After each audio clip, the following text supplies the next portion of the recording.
Hello, and welcome to Instinct Marketing Presents Business Casual. I'm Zach Knightsky, and this is the live stream talk show for businesses of all sizes. We've got a phenomenal show for you today with three phenomenal guests. And I know I say that every week, and I still botched it. Okay, we're going to go ahead and bring the guests through here now.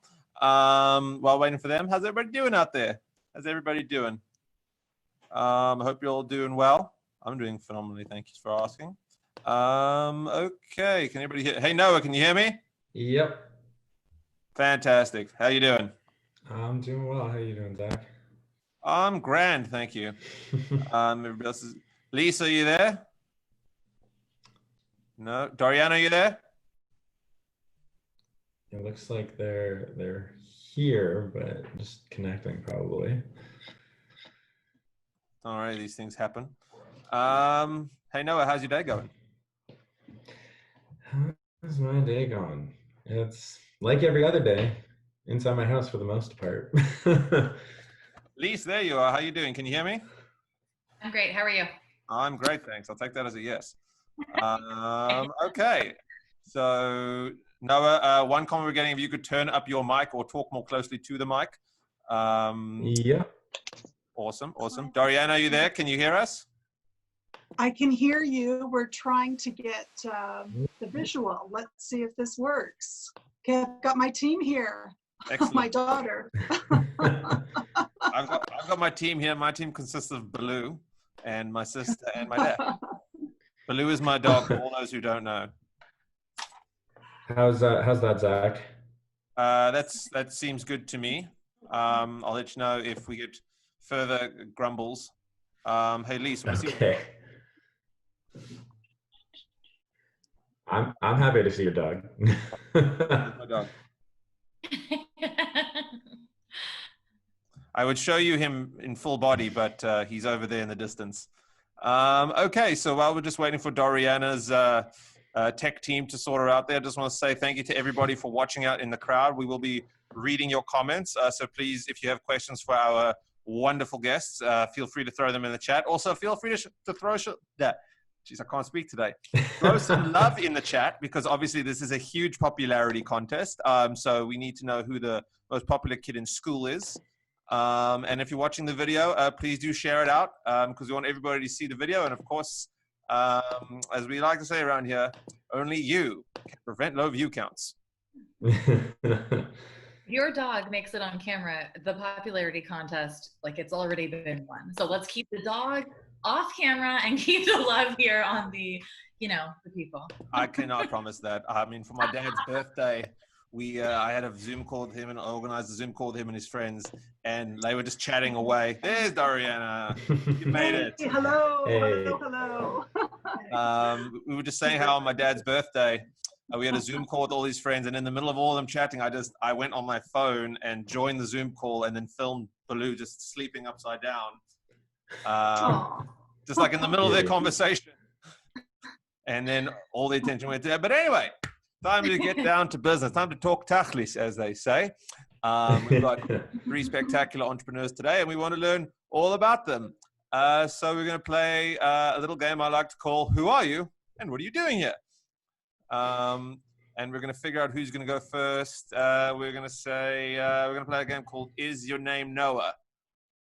I guess my name is Noah. Good, you win. You get to go first. All right.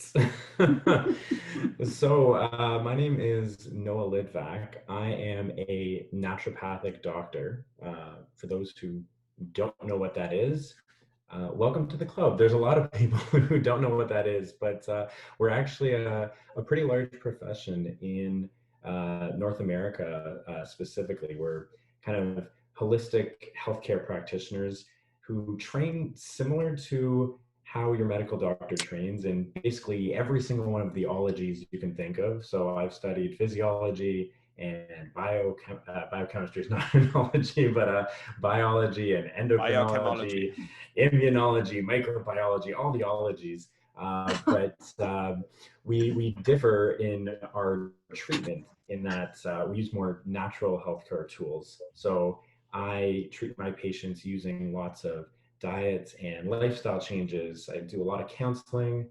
I use nutritional supplements, I use herbal supplements, I use physical medicine, so things like manipulations and massage, and I also use acupuncture.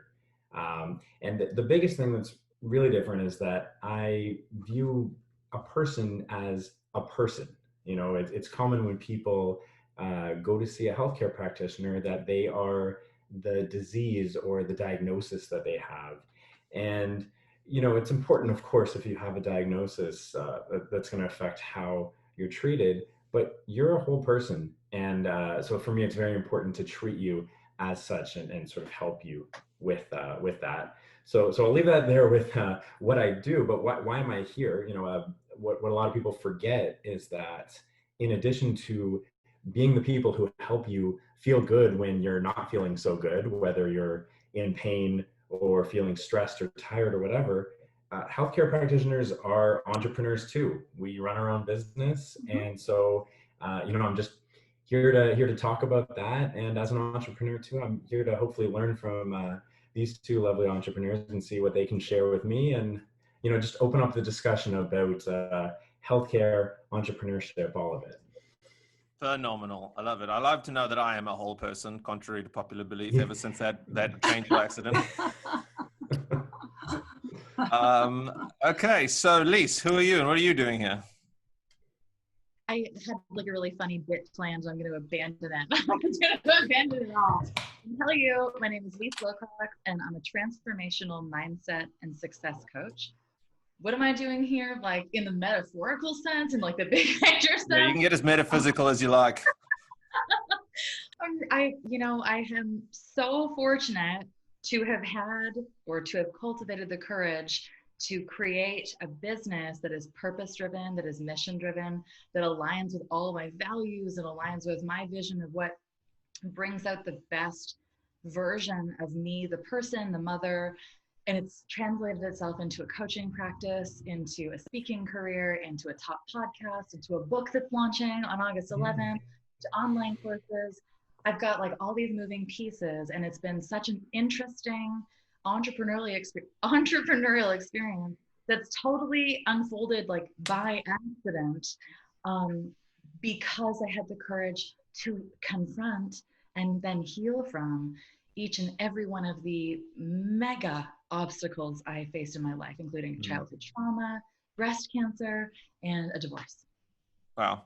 And I can assure you we will be hearing more about that. It is a really good story. But yes, now don't think you're hiding in the corner there. You keep your head down. No one's going to ask you any questions, Doriana. Now we need to know, who are you and what are you doing here? First of all, Zach, this is unbelievable. During COVID, you got creative. You thought out of the box during these challenging times. And who would have thought? Here you are with this entrepreneurial live stream. Congrats, kudos to you. Thank you. This is sincerely. Actually two thumbs up. Come on, Noah. Come on, this is a milestone event, right? This is episode number 15. Wow, fantastic. Number 15. Exactly. So you're onto something. So I feel that this is a great group that I'm on, because at MAC, we feel that we're very holistic. We have a holistic approach. And Noah, I sold holistic herbs when I was about 18, 19. I was with a group called Enrich. It was remember those days, multi-level marketing? I won a cruise, actually. This company was based out of Salt Lake City. I mean, I've been peddling something since I was 12 and a half. And seriously, entrepreneurship, I think, is in your DNA. It can't be taught. So today, fast forward today, 2020, COVID-19, I am a real estate broker, but with a twist. We do global mobility, and Noah and Leisse, like your industries, not everybody is familiar with global mobility. What the heck is that? So I'm here to try to create a little more awareness. So what we do, MAC moves people globally. We take them from the beginning to the end. Beginning meaning getting their immigration papers, their consulting them with, not myself, but tax experts, packing, having their household goods moved, everything packed, right to the end where we give them the key to their permanent residence. In the interim, they stay in our temporary accommodations. And then because we're crazy entrepreneurs, we've also got a division in the Caribbean. We do vacation villa rentals. That brings a smile to everybody, Maybe not in July, but December, January, February, yes. So what we did, we duplicated what we do in Toronto, but we do vacation villa rentals, and we've booked rock stars. Like that's a lot of fun. The global mobility piece is stressful. So our job is just to try to make the transition as seamless, as painless as possible. So really, having you two, like Zach, how did you figure this out? This is perfect. No, seriously, because we need a lot of patience in our business, a lot of hand holding. We have to listen a lot. It's hard enough to move, say, from Toronto to Oakville. Imagine moving from Singapore to Toronto and you've never set foot on Toronto. So that's what we do. It's real estate, but with a major twist. Yeah.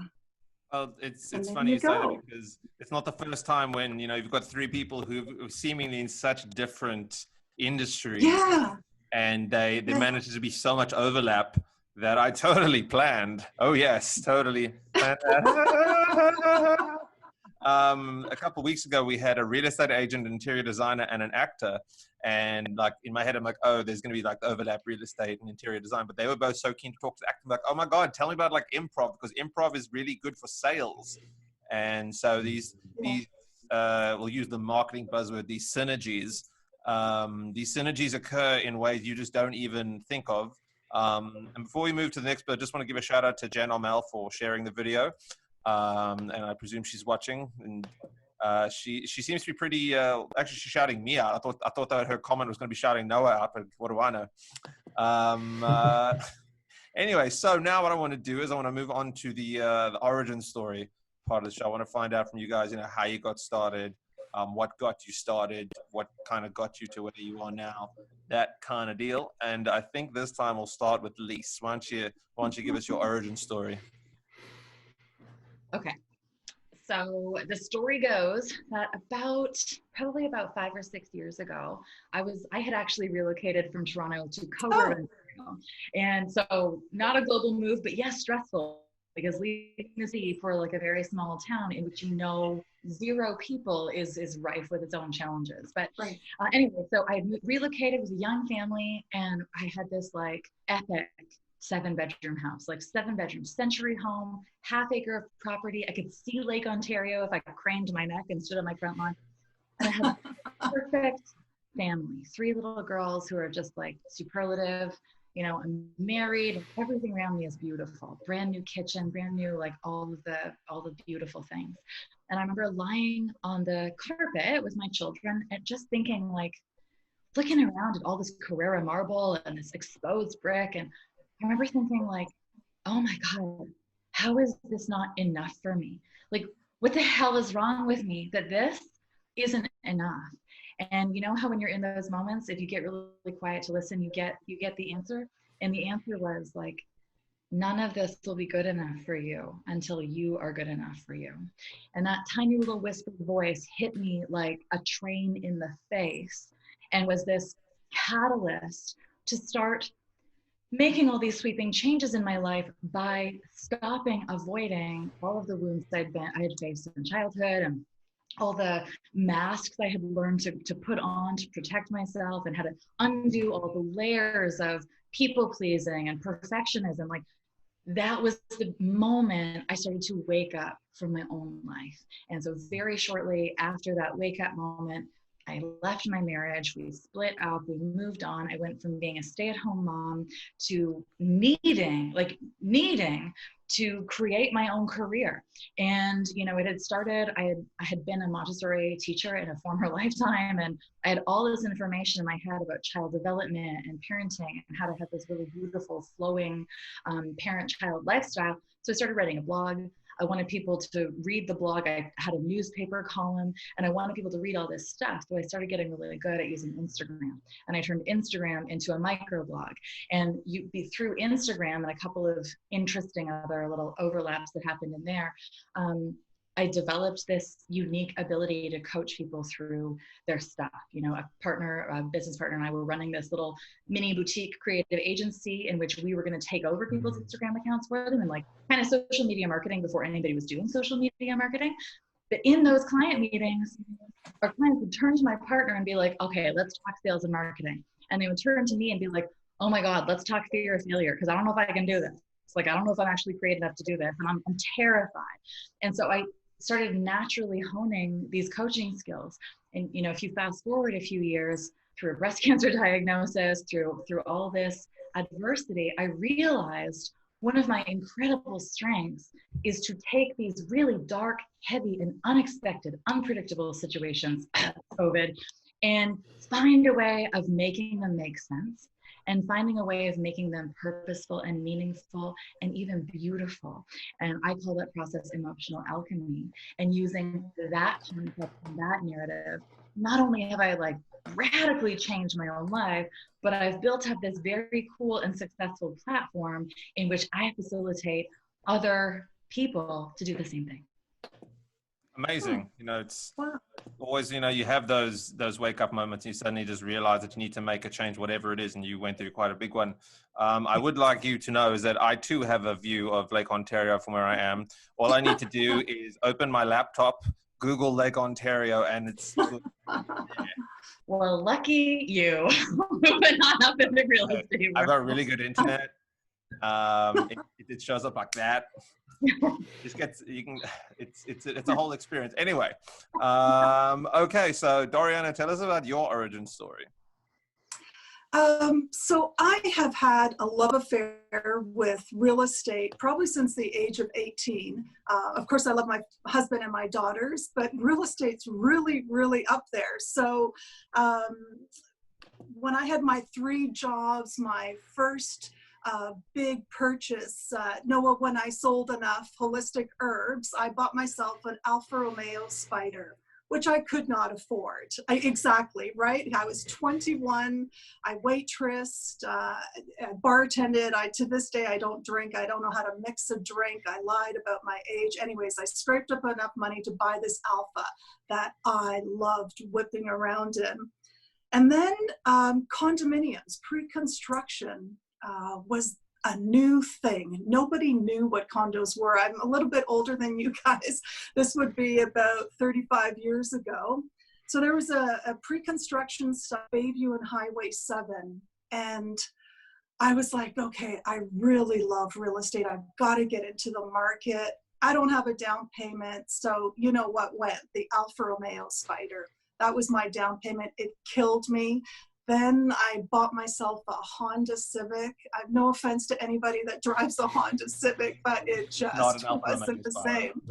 No, it broke my heart. But I had this pre-construction condo. I didn't even tell my parents because nobody understood maintenance fees at the time. It's mainstream now. It's not a big deal, but they just didn't understand this 35 years ago.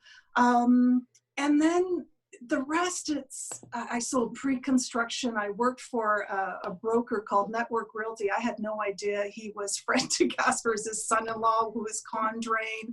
You know, Marco Muzzo, if you know anything about development, these are the players of North America. Anyways, and then one thing just led to another. I didn't wake up saying, like you know, Leisse, you said, I didn't plan to be in global mobility. I didn't plan to have a division in the Caribbean. There were opportunities, and we jumped on them. And I mean, there are opportunities around us all the time. So, you know, they're viewers or doers. So if it's the right time, it's the right place, and it's feasible for you to do it. And the timing was always right. I always tell people, you know, just be patient. And in your worlds as well, it's all about timing. If you take on something that's too big, too fast, you'll be a complete failure. So that's my story, and I just can't see myself stopping. One of the biggest rushes for me is helping a first-time home buyer. I love everybody that buys real estate, but the first-time home buyer, it's, you know, your first time you ride a bike, your first day of, you know, school, your first date, your first marriage. Sorry, I've just been married once. I'm looking at That's why you remember it. 5. You know, you remember these, right? So when somebody should buys hope their so. first property, I'm sorry? I said I should hope so. So when somebody buys their first property, it's really magic. It's nerve-wracking. It's a roller coaster ride, but it's such a rush for me to watch them build their little real estate empire, because the age of 60 comes really fast, and we can have a great job making 50,000. I don't care how much people make, 50,000, 500,000. 700,000 or 1.5 million. It depends what you do with your money. So just planning for the future. And I was born in the former communist Yugoslavia. We fled with partial papers. And I think there's something about coming from really humble beginnings. It's that hunger, that drive, the struggle. I mean, you hear this all the time. And back in the day, they used to tell us you have to knock on 99 doors, and that person on the 100th door will give you a yes. I think now it's a lot harder. It's so much more competitive. Toronto's, a big city. We're the epicenter of Canada, right? So Vancouver would give you some sass about that. And those Quebecers, we've got to watch out. Do we have any Quebecers on? You know what? If there's any Quebecers out there who are watching and don't like it, feel free to post in the comments. Yeah, I should zip it. Yeah, it's really exciting to teach empowerment. And COVID has really helped us to reflect. Like, people are realizing now, gosh, I don't need that much. I'm saving a fortune, right? So, and we've noticed the real estate market has really heated up the last few weeks, because people that were thinking in January and February, a lot of the first-time home buyers are people that want to get out of the city, out of their condos, move into the burbs with more space, are doing this all. So can you tell I'm passionate about this? Can you tell I love this? No, please. No, not at all. No. We do appreciate. Too bad we're not this. Yeah. So, yeah, it's one of those things. It just happens, and since I was 18, I always wanted to live off of real estate holdings. And after my first condo at 23, we refinanced and leveraged, and we started to do corporate housing, which a lot of people didn't know what is that. It's basically Airbnb, but for the corporate world. So we obviously had a major disruptor. Airbnb clobbered us, so we had to get creative, hence the global mobility that we started to offer, the more services. A client would ask us for something. We had no idea how we could get household goods from Singapore to Toronto, but we knew a few movers, right? We Googled, and you just made it happen.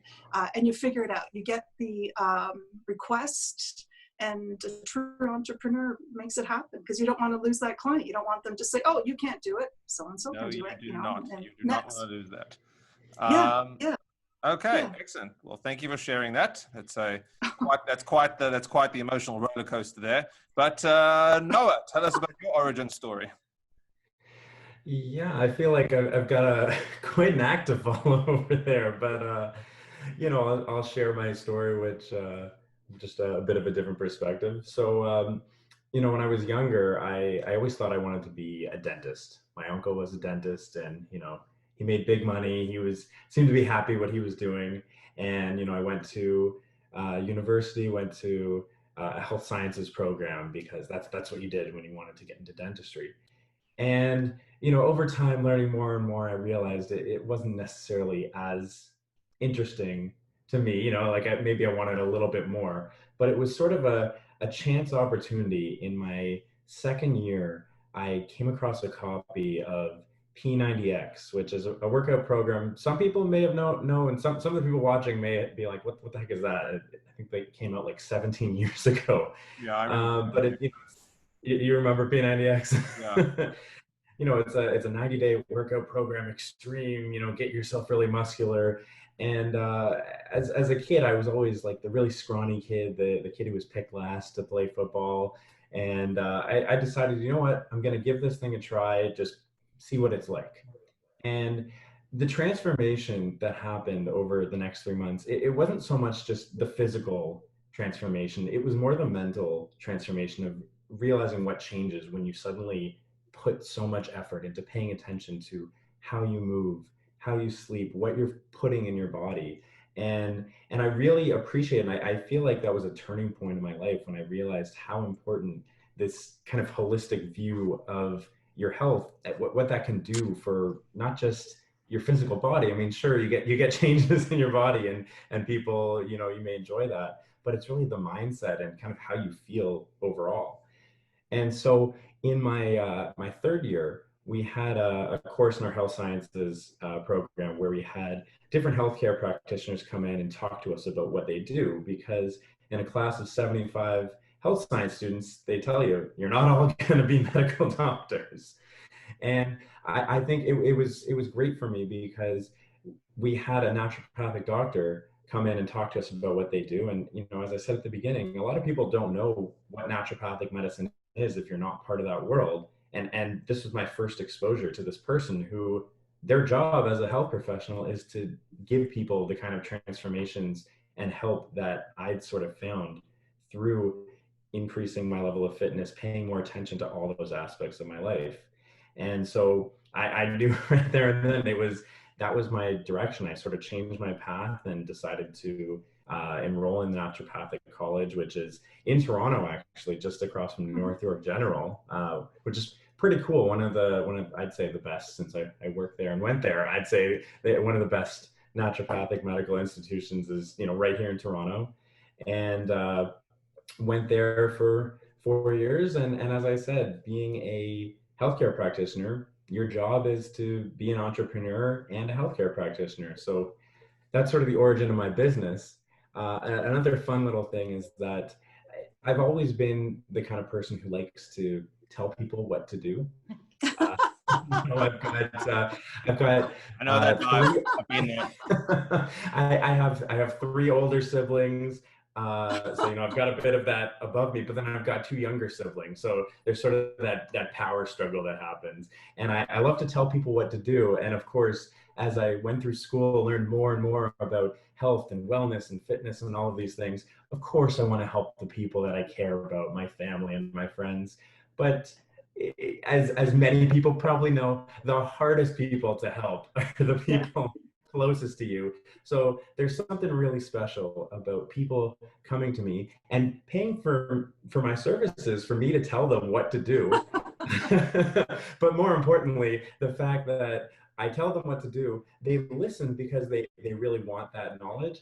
And then they come back and they're sleeping better. They have less pain. They have more energy. They're feeling better about life. And that's really what I love. And yeah, that's how I am where I am today. Well, I got to tell you, as someone who also enjoys telling people what to do, it's quite different for me because in my line of work, it's sort of, especially with like when you're dealing with like designer websites and stuff, they come to you and they want you to tell them how it is and what you should do, and you do it, and they're like, I don't know about that. Can you move that to the left? Can you make the logo bigger? And you're like, I mean, I'm telling you this, in my professional opinion, is the way to, no, I don't know about that. Anyway, somehow time flies and we're already halfway through. So I'm going to do something a little different. I've never done before. I'm actually going to upload live to my story right now and tell everybody to tune into the show with all of you guys in the background here. Hey guys, we're currently going live with Business Casual. Here we are with the guests. Everybody should chime in, tune in, whatever. Why aren't you already watching? Links in the bio. Go watch it. Thanks for doing that completely blindsided. I hope everybody enjoyed it as much as I did. But yeah, so I just want to, for everybody out there watching who doesn't know, who's just jumped on and may not know who we're with.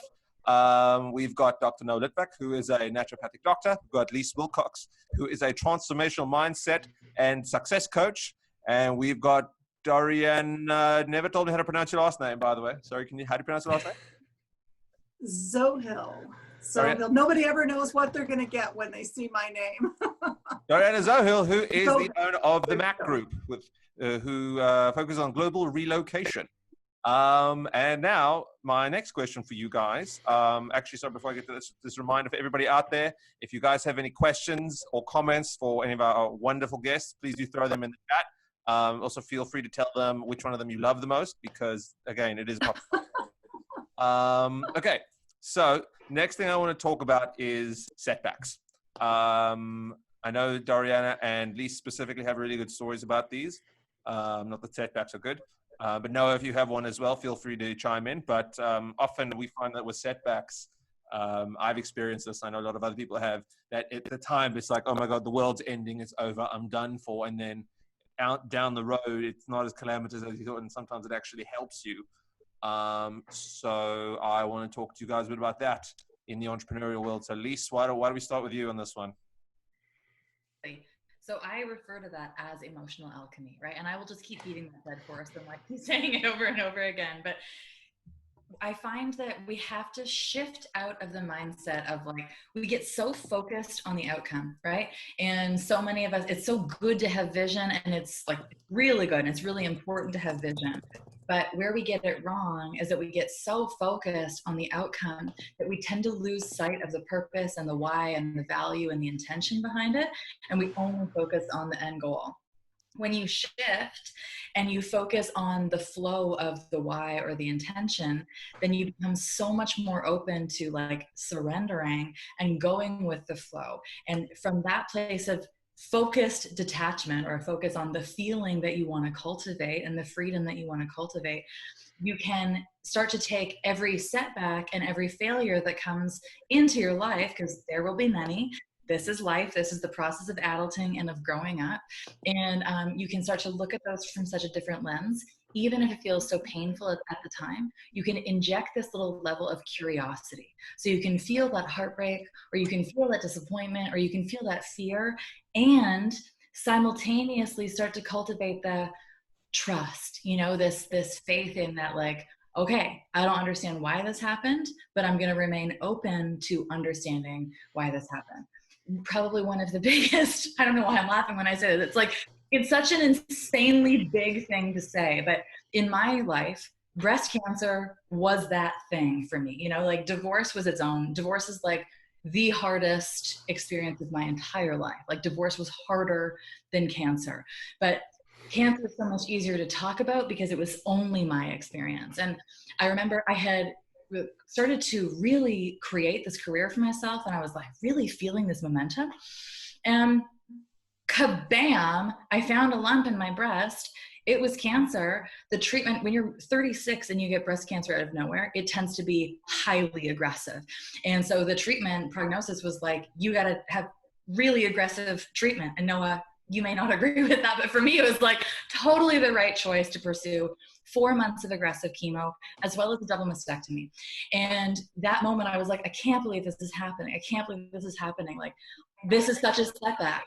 And as it turns out, when I wrapped my head around the fact that I could do this in my own way, I could follow my own rules, and I could choose to make every single part of that experience my own by making it beautiful and injecting a level of beauty into it, this incredible thing happened. Everything got easier. I had booked like a lingerie shoot, a Now magazine cover, and a stylist consult even before I had booked my surgery date. Like I had all these media ops lined up to do photo shoots of the scars on my chest. And I took that time and I was like, well, I've been saying I want to write a book for like 3 years. So now that I'm going to be sitting in a chair for 5 hours every 2 weeks, maybe I could use this time for something good. And I wrote my book proposal during chemo. It's like a 100-page document. The nurses would save one chair in the chemo wing floor with the best light, with like rainbows coming in. And I wrote this book proposal. I also had the time, because I had so much downtime, I launched a podcast. And it's like, oh my God, in having the courage to be so vulnerable and share enough of that story on social media and share these photos of like the loss of my favorite body part, I was able to take that setback and capitalize on it and even leverage it to really advance myself as a person. And advancing myself as a person was what actually helped me like springboard my career. Well, that is a phenomenal story. Thank you for sharing that. That can only imagine where your head was at when you got the news, but the fact that you did manage to turn around just help you, escalate all the things you wanted to do, and then you got them done. It's just as you never see what's my dad's line: life is best understood backwards. Yeah. And it's not like if I was looking at a menu card, I'd be like, okay, I could take, you know, this elite feature in Oprah magazine or breast cancer. I guess I'll take breast cancer. I probably wouldn't have like chosen that if I had the choice, but it kind of doesn't matter because it worked out and I got all the stuff that I wanted to create through this circuitous backdoor route that I totally did not see coming. Right, right. Well, thank you for that. Okay, Doriana, so talk to us about setbacks. I know you have a good, interesting story about setbacks. Wow, Leisse, first of all, you're inspirational. Yes. Wow. I'm glad you're sharing all of this, and more people need to hear this, because you could go either way, right? You could just shut right down and get even more sick, right? But congratulations, like truly inspirational. Thank you for sharing that. Well, you know, so the normal things happen to us. I mean, as Zach said, we were afraid of the uncertainty. We worked so hard, and gosh, you're thinking, am I going to lose some of this? Am I going to lose a lot of this? But for us, it was a real time of reflection, as you said, Leisse, like really thinking about what is important to us. So we restructured the balance sheet. We cut some costs. We realized we don't need all this stuff. We don't need it. What's important? Our clients are important. We have more time to listen to them, to really listen to them. Not when I'm, got my cell phone and my iPad and I'm running out the front door to my car, really finding out what their needs and their wants are, to help their transition be a lot more seamless. So I've been around a lot longer than all three of you. I was around in '87, and that took 6 months. SARS, 9/11, 2008, exactly 6 months, like a light switch. This is different. And this was the scariest thing. I mean, some sectors went from great living to absolutely zero. So, we're fortunate, we're blessed. We've figured out a way to muddle our way around this. So, for us, it's basically the, survival of the fittest and your balance sheet and just keeping things real and in perspective. And we started to focus on corporate clients that are essentials, food people, the Walmarts and the Loblaws and the Metros and the Sobeys of the world, because they're still moving people in the pharmaceuticals. So you just shift.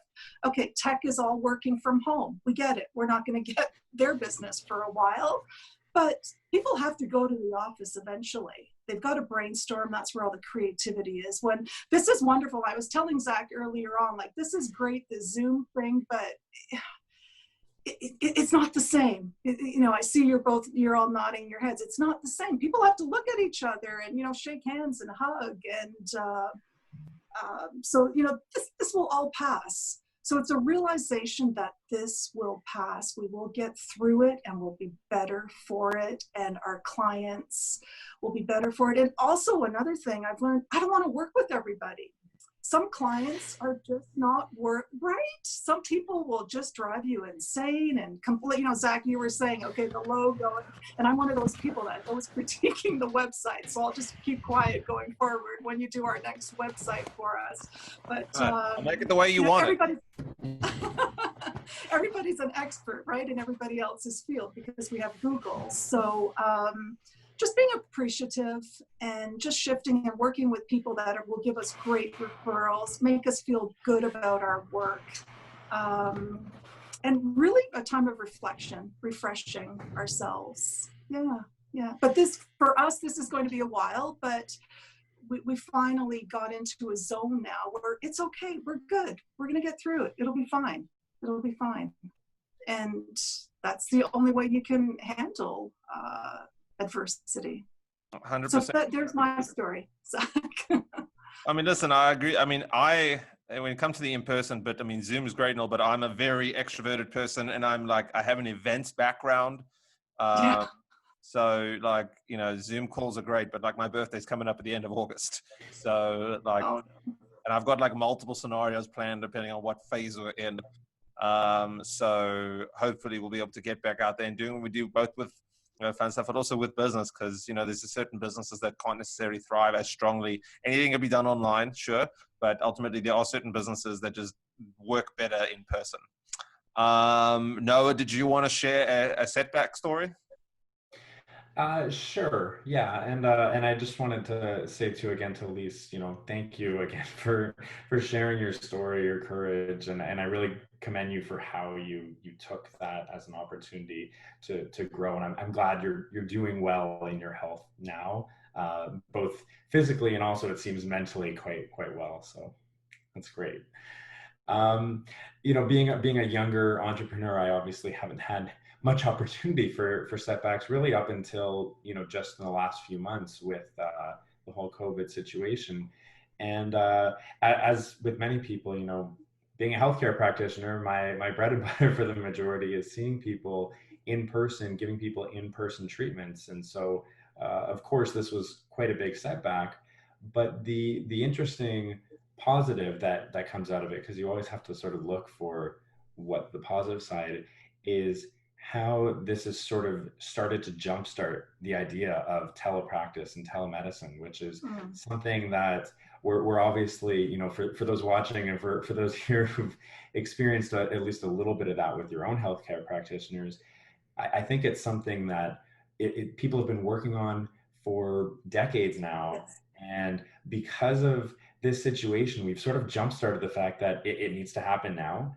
And I think coming out of this situation, when things get back to normal, and then when they do get back to normal, I think this is an area that will never be completely the same, because there really is so much benefit to being able to see practitioners without needing to go into an office. And so again, this has been the opportunity for me to start building out that part of my business. And even now, as our offices are open, so the office I work at, High Point Wellness Center, is open with very strict procedures to ensure that both the staff and all patients coming in are safe. I still see majority of patients actually online, because if you don't need to come in for something physical, if I just need to talk through things with you and make more recommendations that don't require physical treatments, why come in all the way to the office when you can just call me from the comfort of your own home, call me on your phone, we can talk through what you need, and I can work through that with you. So again, I think that's been a huge benefit, is starting to build up that skill for me, and building up that awareness and that ability for patients to know that it does work, and it can be a valuable part of their healthcare. And again, I think the other thing is, being a new practitioner, one of the biggest focuses starting off was really focusing on my patients and that one-on-one and what I can do for each individual person. But this time has given me a lot of time to start working on more content creation, and all this knowledge that I have, that I've gained from going to school for over 10 years and continuing as a part-time faculty member at the college, and I'm always learning. Now it's time for me to look at how can I put that together into things that people can actually access online, and I can share and teach people if they're not seeing me individually. And so I'm starting to work on really building a lot of that. I really see the health and wellness world is crazy, because anything that any doctor is going to tell you, you can search and you can find hundreds or thousands, millions of articles on Google about that. But the problem is, what do you do with that? And really, that's where people like me come in, because we've got the education, the schooling, and the know-how to determine what do you really need, what's actually important, for what's actually true, and then what's actually important for you as an individual. And so I really want to help put things like that together to help people who want to see me, or just people who want to look through what information I have to provide. Well, Noah, in support of you, I'm working on a new program called teleacupuncture. As you can see, here is my hand, and through the magic of technology, whoa, look at that. Wow, isn't that amazing? Isn't that incredible stuff? The future is now. What a time to be alive. Wonderful. Let's talk after this. We're going to make a lot of people really happy. Okay, so Noah, you actually jumped into my next thing. I was going to start to talk about everyone's COVID situation.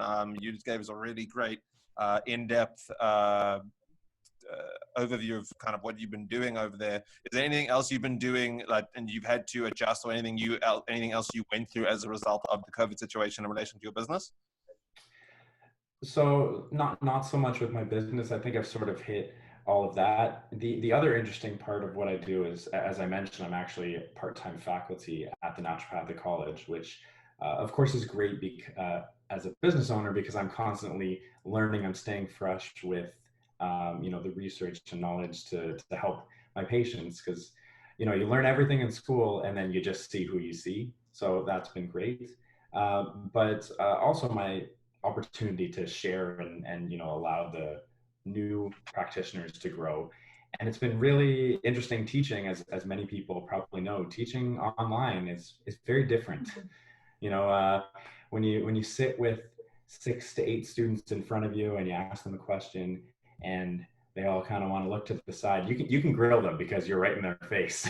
It's very different when they've all got their individual screens and they can just look to the side, and you really have to strive to do things a bit differently. But it's been going quite well for the last 4 months now, and I think students are really appreciating what we're doing, and they are learning, and it's pretty cool. Have you ever had the temptation, just when they're busy looking left and right because they don't ask you a question, you just be like, "What are you looking at?" Nah, I'm a kind teacher, just like a practitioner. I try to be nice, but I do call people out because and Leisse can probably attest to this. As much as you want to help people, you do have to challenge them a little bit. You have to push people a little bit, and so I ensure to push people kindly, but I do push them. That was a very, very kind way of putting it. Sometimes you have to kick the butt. But yeah, great transition there, Noah. So Leisse, tell us about your COVID situation. I already work from home, and I had already created this business in which I coach people over the phone, because I hate Zoom. I find it so challenging because of the side looking, and I'm so big on eye contact. It's like that's where all of our source of connection is, and nobody knows where to look. So I only do phone calls. And so that kind of stayed the same.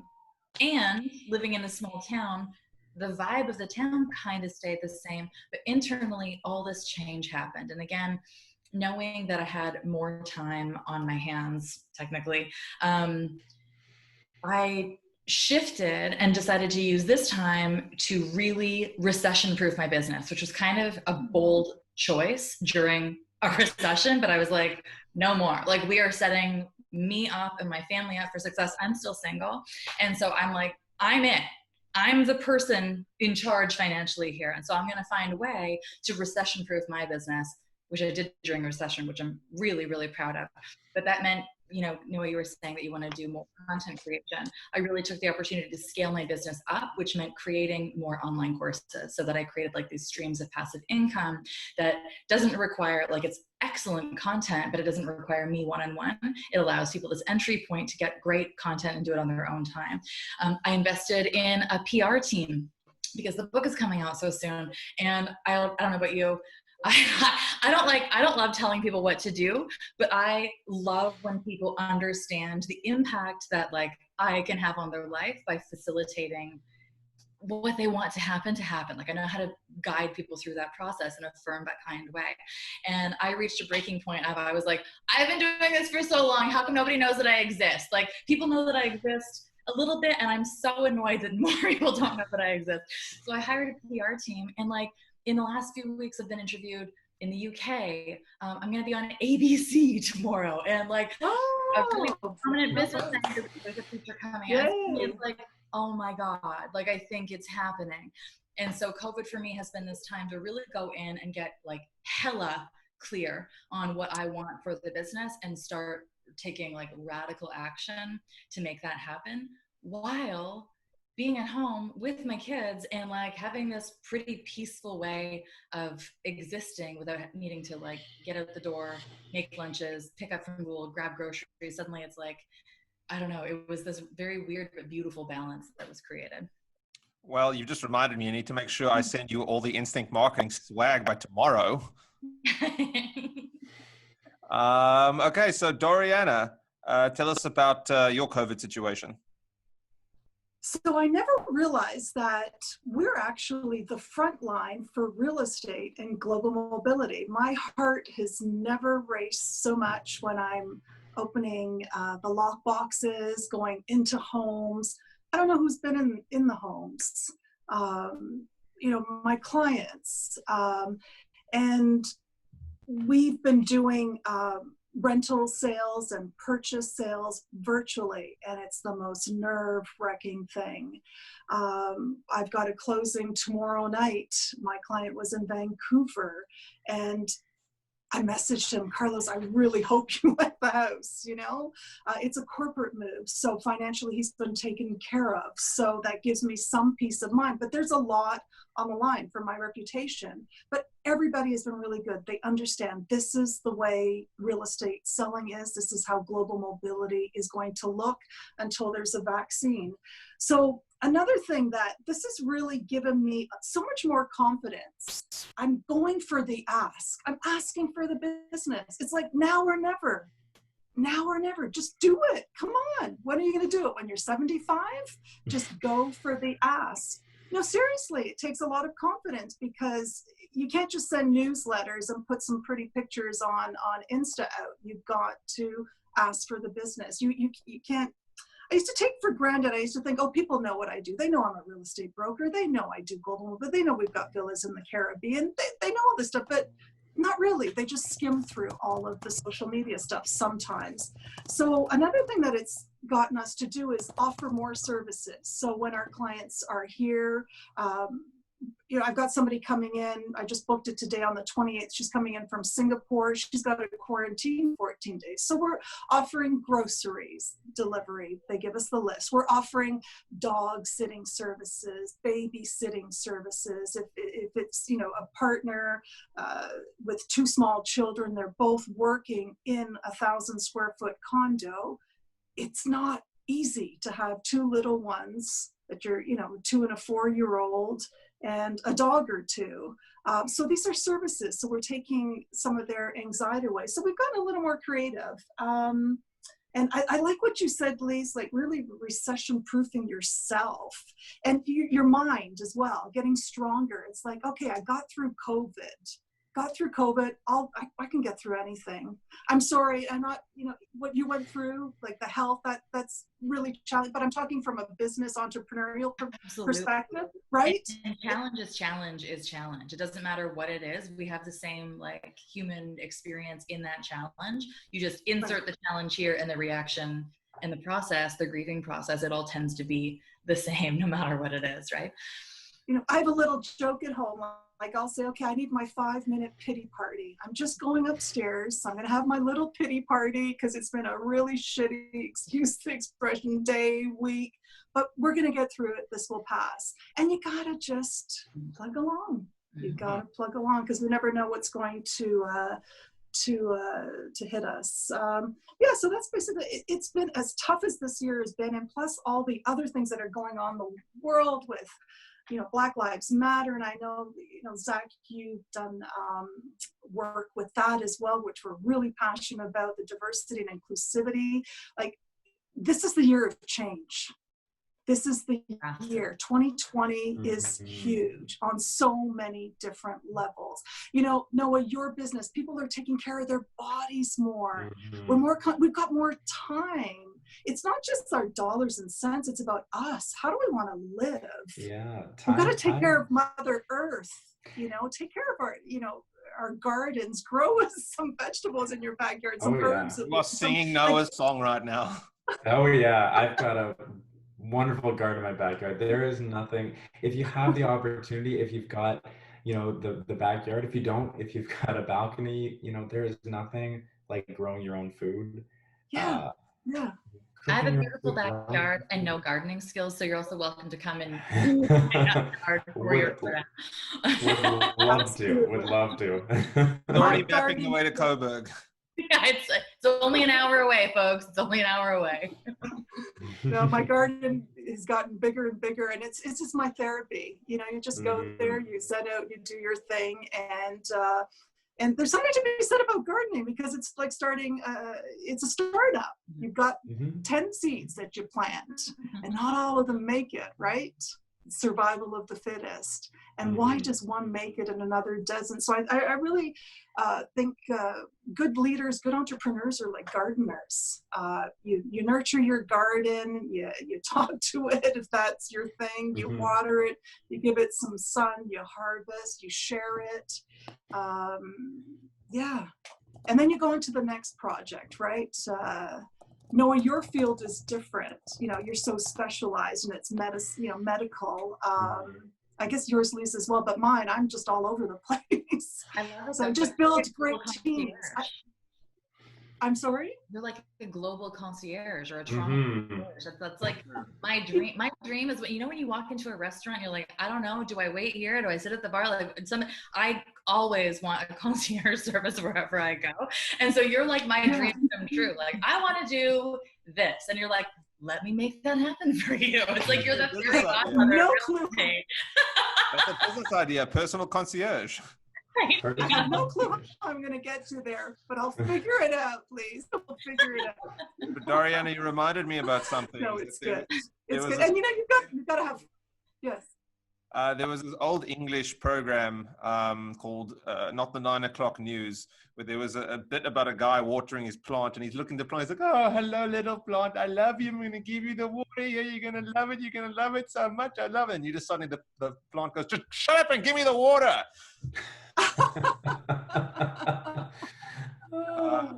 But exactly. But I mean, it's funny that what you were talking about, even just about the gardening, because I feel like everybody's got a collection of something, and COVID's definitely a time when I feel like a lot of those things grow just for mental health. But I think the most important mental health thing you said was your 5-minute pity party. However, everybody out there wants to have that manifest. It's a great thing to do because one of the biggest reasons therapists make money is that talking about a problem makes you feel better. And so something like a 5-minute pity party, or you just like, I've often said this, like, I'm in such a crap, something terrible happened. It's like, I know I can't do anything about it. I'm going to tell you the whole story, and then I'm going to not care about it anymore because I just need to talk about it. And it works. I'm telling you, it works. Some people need more time. I've got certain friends, when I call them up, I was like, how's it going? And they say, oh, and I'm just like, okay, just go. I'm not going to say anything. But definitely do that.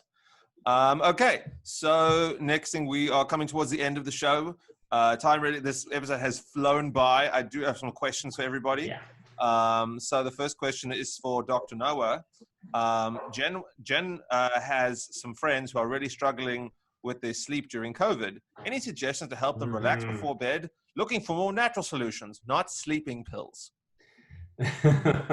Absolutely. Sleeping pills, very small percentage of people really need that. You know, you definitely want to avoid those if you don't need them. And by all means, nothing against people who do need them for a percentage of time, but there's so much you can do in addition to that or before that.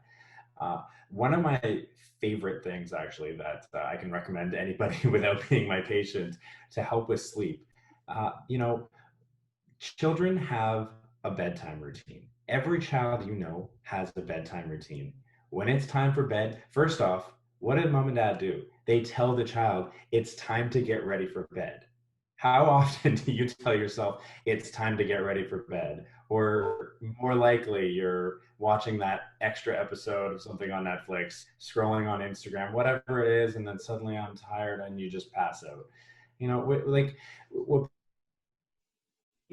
is not an on-off switch. It's not like you just flip it and you fall right asleep. And I'll tell you, the people who look like they're who they put their head down and they pass out right away, those people are exhausted. And you know what, if that's you, sometimes that's okay, but that's not what you want to strive for. It's a process to get yourself to sleep. And so my recommendation is create a bedtime routine for yourself. And try and stick to it like you're a child. And there is no perfect bedtime routine. You can look up all sorts of different kinds of routines and find what works for you, you know, hone it and practice it. But whatever that routine is, something that you do regularly that trains your body to know, like, when I do this thing, that's me getting ready for sleep. So Does that include, absolutely. when you say like do it like you're a child, does that include like footy pajamas and like a Barney the dinosaur toothbrush? Like how hard do you have to commit? If you have the footy pajamas, please put them on. Make sure to take a picture, put it on Instagram, and the laughs everyone gets, like that brings stress down. That will help you sleep. So go ahead, Zach. You know we're happy to see it if you've got them. I mean, I personally don't, but I'm asking for a friend. Oh, a friend. Yeah. I have a guided bedtime meditation on my YouTube site. It's a great 4-part meditation, because when you end, not to hijack your answer, but like part of that routine can be ending the day in a really fulfilling way, not by focusing on all the crap that's happening around you, but all the good stuff that's happening inside you. And when you shift your focus to love and gratitude, you go to bed very peacefully, because it lowers your frequency, it changes your energy, it changes your physiology. So if you head to my YouTube page, you can download that for free. Amazing. That's great. Okay, Doriana. So what's happening with your business in the Caribbean? Are people starting to plan to go? What's the situation there? Yay. And we might be picking up some dogs as well, bringing back some rescue dogs. I showed Leisse the dibs and nibs. Yeah, so gosh, the Caribbean got hit with Hurricane Irma pretty bad. So it took us about 2.5 years to recover. So finally, January, we relaunched the villas in St. Martin and Gwilla and St. Bart's. We had a stellar first quarter, and then bam, zilch, right? Canadians are allowed into a lot of parts of the Caribbean since July 1st. Canadians and Europeans, Americans, they're saying July 15th. Likely that will get delayed. We just took our first booking today, believe it or not, for September. So it's coming. And, one day at a time. That's all we can do. Because we have the villas, we're very hopeful, because we do not think, I wouldn't want to go to an all-inclusive. I don't know what buffets are going to look like with thousands of people, hundreds of people sharing a pool, 800 rooms in a building. So I think that will be a huge draw for us. So, like you said, look at the positive. I think we will have an advantage. There are 3 things that people are really missed most: travel, going out to eat, and entertainment, right? I don't know about all of you, but travel is huge on the list. Like we got all of it.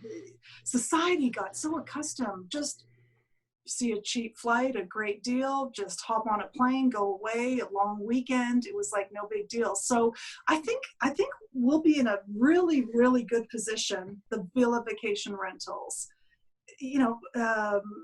We'll see. I'm being optimistic, but I think we're right. I think we're right. Optimistic. If you're not going to do it now, if you're not going to be optimistic, who else is going to be? Yeah, and exactly. Okay, Leisse.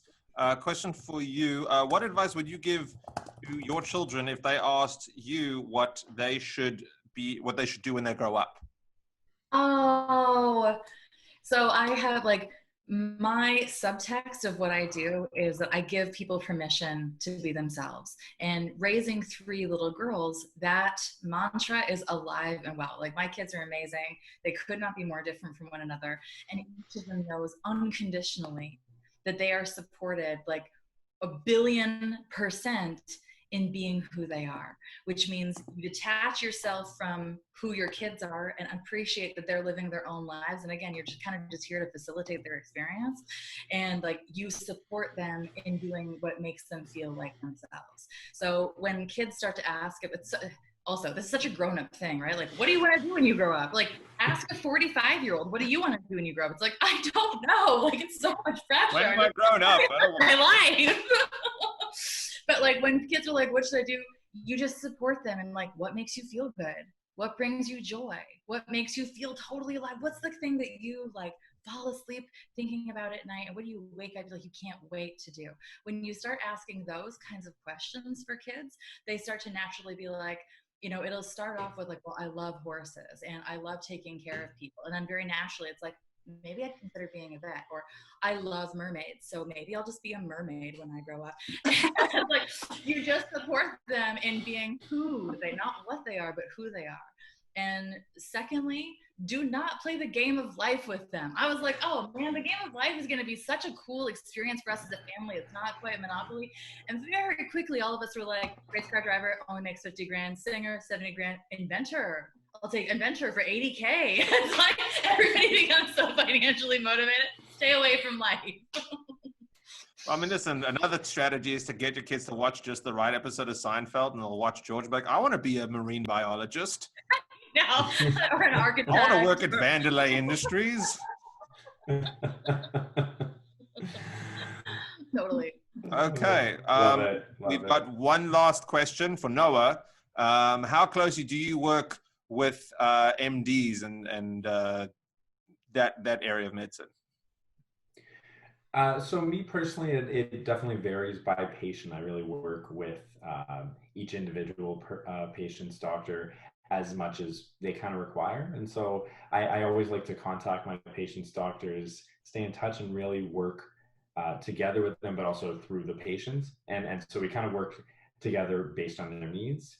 In my own office, I just work mostly with other integrative healthcare practitioners. So I work with chiropractors, physiotherapists, massage therapists, and a dietitian. But I do work sort of remotely with other doctors and just ensure that they're sort of up to date with what kind of treatments and things that we're doing, because I think people really should understand that your health it's your most important thing that you have. Someone said to me recently, I'm sure I've heard this before, that your body is the only place that you live, so you should take care of it. And so I think it's really important to ensure that the people who are helping you with that are connected in whatever way, shape, or form. And so I always try to do that with my patients.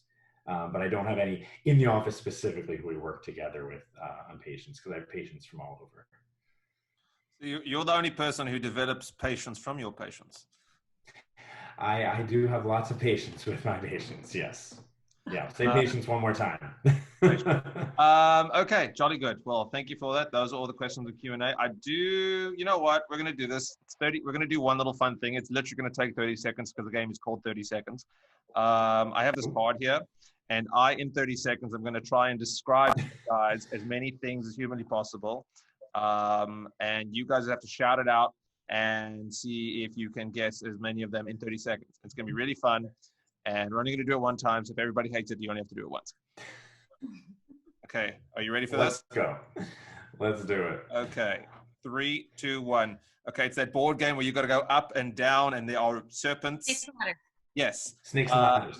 Okay. I think you needed to walk down in Wizard of Oz to find the wizard. What was that?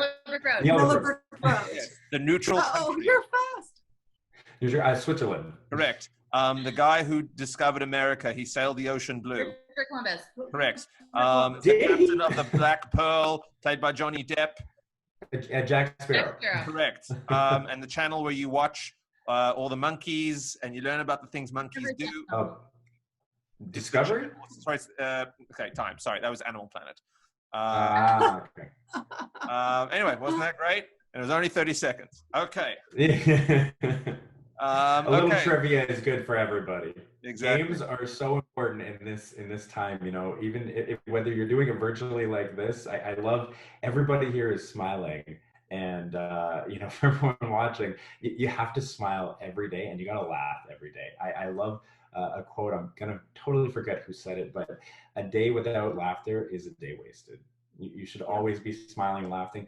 There are, of course, hard times that come, and we have to be with those. And I love, Zach, that you highlighted Doriana's point about the pity party. Like, we do need to be with those things that we struggle with, and sometimes we take action. Sometimes we just need to know that they're there, but we should always have some joy and some laughter in our life. And ideally, share that with people, whether they're in our presence physically, on the phone, on Zoom, whatever it is. It's really important. It's contagious. It is contagious. Yes. That's why Noah's been on more than one. I do host things like trivia nights on Zoom, just like for fun. And Noah has actually, I think he's won you won at least 2 or 3, right? Yeah. I've never, that's the proudest you've looked all night. So humble. You're so humble. I might have won 1 or 2. Okay. I did mention that I used to be the last one picked in sports, remember? So I do like to win things. Revenge is a dish best served cold. It's all coming to you now. You got it. And on that note, thank you, Noah. We're going to wrap it up. Thank you, everybody, for being here. I'm going to give you guys one last chance to shout yourselves out and let everybody out there know how to find you. We are going to start with Doriana. Doriana, how do we find you? Zoom. No.